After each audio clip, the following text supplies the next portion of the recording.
Hello, friends. This is Archana. Um, I came online just to thank all of you, and I wanted you to know that how much I really appreciate all of you being here together.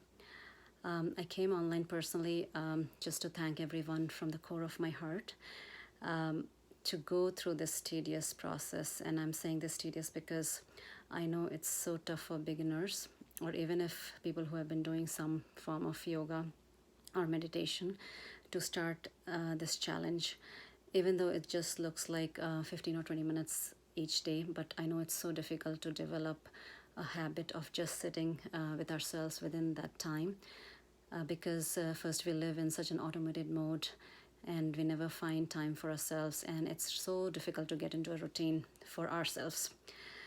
So the final task of the group is so special that I thought of coming online personally to encourage all of you to do so. So, what you have to do is just pen down your thoughts on how you felt within the last 21 days. Whether you have done it for a day and you have been a passive member of the group, or you have completed the 21 days, I would really want you to write down how you found your journey and what changes or challenges you felt in your heart or your life, and read those thoughts out loud and create a video, or if you're camera shy, create an audio. And because when we read out our thoughts loud, it's very powerful and it has more impact on us rather than just writing it down. The audio or the video can be anywhere from 1 to 5 minutes. You have to introduce yourself, probably tell us which country you live in and what you do for a living if you're comfortable sharing that, and your journey through these 21 days. Now, what is the whole purpose of this group? So, the purpose of this group is to show you that we can develop these practices of yoga meditation just by yourselves without paying anyone any kind of money or going to any guru, and still learn this beautiful science and art of managing our mind. This is so simple that it can be done by anyone, anywhere. It just requires two things. One is our dedicated practice and some detachment from the result of the practice. You don't have to believe in anything or anyone, but only your practices, and also detachment from the result of what you're going to achieve. So why this is important? So a lot of times in our life it happens that because we live in such an automated mode that we get so much affected physically, mentally, emotionally by others' behavior or situations outside.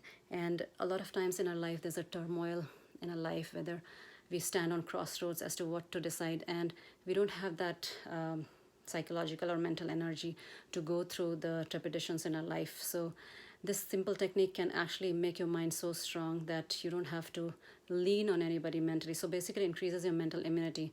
And I've said in previous thoughts that our mind is our root cause for everything. And that is a manifestation. Life is a manifestation of our mind. So I can't emphasize that enough. And all the positive and negative tendencies or inclinations in our mind towards any situation is just inside our mind. And if we just train our mind in a particular directions, things becomes easier. Decision making or dealing with people or situations becomes easier and easier. And even to get to everyday life and the stress of going to work. And if I can do it, anybody can do it. And so what next? So I'm really excited that we finished this journey. This is the second group I have done, and I'll officially close this group end of this month because I'm starting another group in November and I want to dedicate time to that group. So I would highly encourage you to send your feedback before the last day of this month. And there are a few recommendations. First is you should continue some form of yoga and meditation. But whatever you do, make sure your body and mind are connected, because there are two aspects of doing all these things. One is just at the physical level, and one is which is like rituals.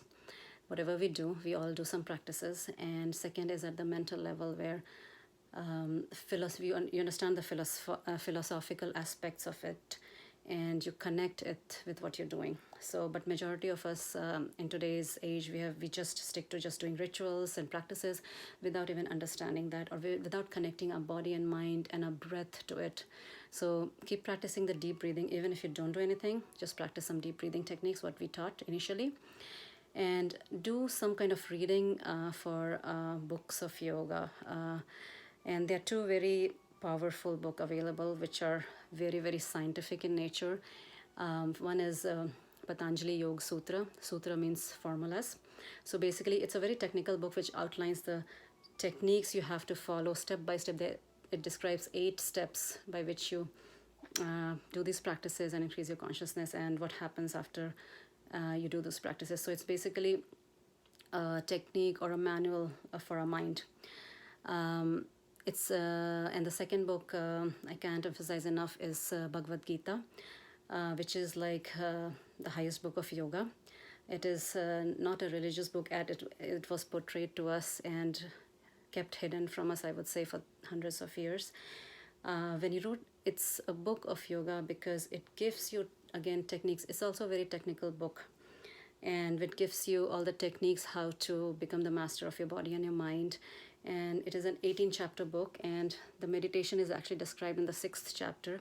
So if meditation would have been so important, it would have been the first and foremost thing, and that's it. But meditation is not the first and foremost thing, because in the first 5 chapters it describes how you make your mind and your body conducive to meditation, even to sit for meditation. So that is why all the routine and self-discipline is so very important in the practice of yoga, because if you don't do that basic ingredient, you won't achieve that calmness of the mind to just sit with yourself.